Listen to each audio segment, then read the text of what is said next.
This video, I want to talk about what your job actually is as an offlaner, and this is more of a general video, kind of like the introduction, maybe a bit more specific, but I would like to get into the more particular examples in the next couple of videos, and I think this one is really important because you need to have some sort of list of priorities as an offlaner, depending on the draft, of course.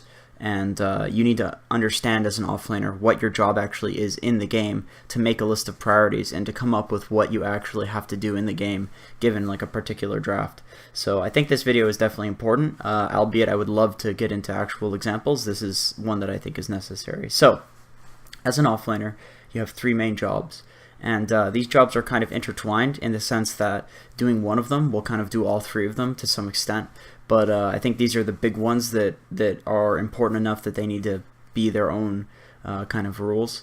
So the very first rule is that you need to occupy the time and the resources of the supports during the laning phase. So of course the time of the supports is somewhat a resource of the supports, but what I mean by resources is consumable items, TP scrolls, mana, health, that sort of stuff. And then also you have to occupy their time.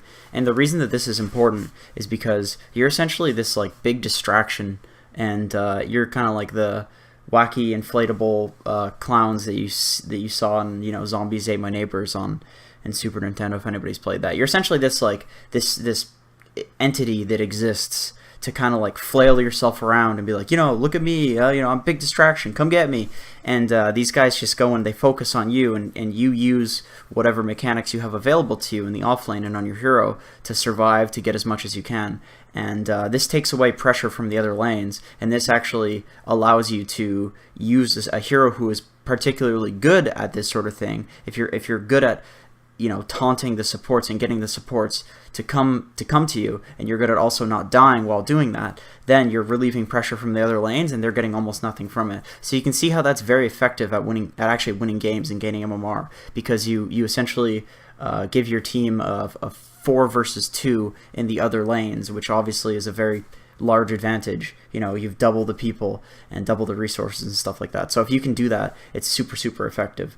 And a big part of this is to actually put down good wards as an offlaner, because a lot of the time you can't actually occupy all of the time of the supports, but you still gain vision of them. So it's kind of like a, you know, a compromise if you are struggling, and if you need to take a breath for a second, like for instance to possibly use a shrine or something like that, you're still effective at keeping the other lane safe. Because remember, your job is essentially to be a distraction and to be the guy that everybody's focusing on so that the rest of your team can win the game. And within that bubble, you can still get a lot yourself, but if you have to get nothing to occupy the supports of the time in the laning phase, that is actually worth it. That is okay as an offlaner. In fact, I would argue that in a lot of games, weak offlaners will just go and get a lot of farm themselves, and they'll get a lot of farm in the jungle, they'll buy an Iron Town, they'll get really huge, but then the enemy supports roam mid gets, the enemy mid snowballs and just gets huge, and your mid starts losing the game really hard, and then they'll go and they'll kill your supports, and then maybe they'll be a high enough level that they'll just go kill you and take away your farm. And you can see how this kind of like could snowball out of control if you're not effective at actually wasting their time. And obviously within this series I'm going to get into very good ways to actually waste their time, but the gist of it is to, you know, use your skills to trade hits with them, push out the lane, and, you know, just cause havoc in any way possible depending on your hero. So I will get into that. So the second rule is to try to apply pressure to the carry. And once again, like I said, all of these rules kind of tie into each other. And this one, you can see if you're applying pressure to the carry, that's a very effective way at getting the supports to come try to deal with you, because you essentially are causing this person on their team who's supposed to be their insurance policy, and he's saying like, hey guys, I'm not getting a lot of farm here, I need help. And then the supports come and they help him and they try to kill you. And if you can place good wards and get maintain like a good map awareness of where the supports are, and you can move away and not die when he calls for them to come back. You can kind of play this like this yo-yo thing where you have the supports going to do other things, coming back to you, going to do other things, coming back to you, and never really getting a lot from any of these things because they're so busy yo-yoing between these doing these different things. And it's a very, very strong way at essentially wasting the time of the supports.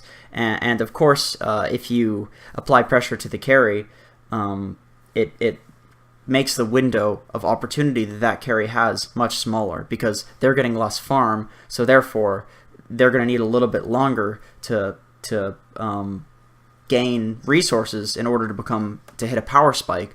So an example of this is Draw Ranger hits a very strong power spike at level 6 or 7 when you have the maxed out aura and then you have the marksmanship from the ultimate. So she does a ton of damage and usually has a good amount of items to keep her tanky so she can go to other lanes and push down towers.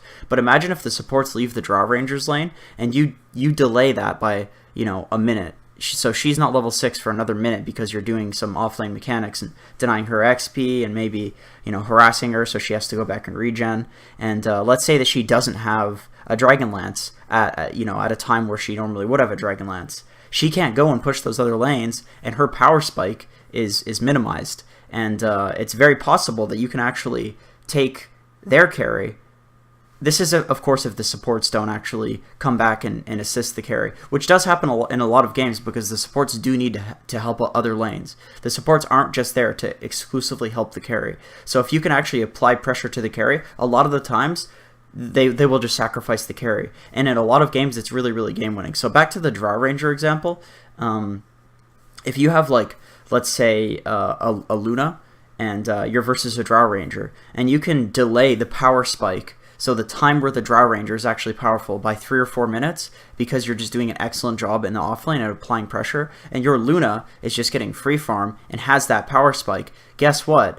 The Luna is going to take down 3 towers, and the Draw Ranger is never going to be able to recover from that because the Luna is going to always have more items than the Draw Ranger, and the Draw Ranger is not going to have map control because those 3 towers are going to be dead. So it all snowballs from there, and all that it required was you to apply pressure to the carry as an offlaner, and you're doing something that effectively assists your carry by applying pressure to their carry. So it's very, very strong to think about it in this way of, okay, this is I need to be doing something to apply pressure to this hero, this particular hero, because of this whole power spike mechanic of when heroes are strong on your team versus their team. And there are some games where the supports will actually do enough in the first couple of minutes that the enemy carry can actually 1v1 you very effectively. And there's actually a lot of scenarios where you'll be against a hero who from straight up level 1 can 1v1 you as an offlaner, and it is hard. That does make the game a lot harder, but there are small mechanics that you can do that still win those lanes just because you're in the offlane and you have the shrine and you have the offlane jungle and all of these things. So there are actually things that you can do even if you're beaten in a 1v1, and I will go over those within this series. But not in this video, not yet. Okay, so the third rule is, once again, these tie into each other, but to get as much as you can without feeding. And the reason I think this is an important rule is because there are actually a lot of games where the effectiveness of the supports depends almost entirely on killing you as many times as possible. And there are a lot of supports that are very weak at actually farming and possibly weak at ganking mid, and there are a lot of situations where if you literally don't feed as an offlaner, you will win the game. So a good example of this is, let's say you're going against like a Shadow Demon Mirana combo. I'm sure everybody who's listening to this guide has dealt with a combo like that, where it's pretty easy. You just imprison them with the Shadow Demon, and then you set up a free 4-second goddamn arrow, and it's very strong and very annoying. But is that support duo good if it's running around and not killing anybody? Not really. It loses its effectiveness, right? At that point, you'd be better off with just some farming supports that are a little greedier.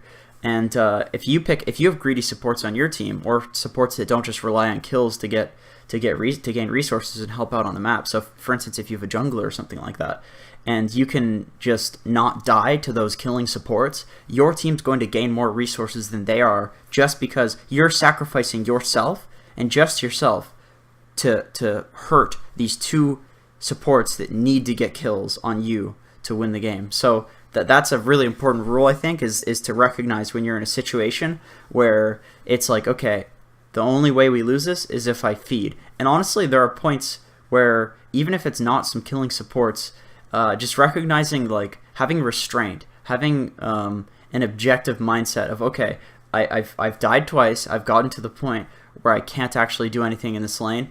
My best course of action is just to cease feeding, is just to stop feeding and just do something else that will make it so I don't feed. Because believe me, I'm sure everybody listening to this guide, you've played some pubs and you've had an offlaner who goes like 0-8 by 10 minutes, and it's just so hard because you pretty much have 3 cores coming from the safe lane because the supports are so overleveled and the carry is so overleveled. And that's because you get to a tipping point as an offlaner where there's actually nothing that you can do other than just not feed and maybe jungle, and you can't do these tricks or apply pressure or try to waste the time of the supports because you've gotten to that point where you're too under leveled, you're too under farmed, where they will just kill you from full HP every time. And you need to recognize that situation and just stop the feeding, because in a lot of games, you'll come back eventually. You'll take the space of the enemy you'll take the space that your team provides you, and you'll come back eventually, and all you needed to do was just not feed and just to chill out for the rest of the laning phase. So those are the 3 rules. Pretty important, because the rest of the series is going to be based on these kind of rules that you need to do as a job to be an effective offlaner. So thanks for watching, and the next video is going to be on warding, and I'm going to be very specific with a lot of examples. So apologies for the general videos, but I do think they're necessary. So anyway, we'll get into it. So thanks for watching, guys. I'll see you in the next video.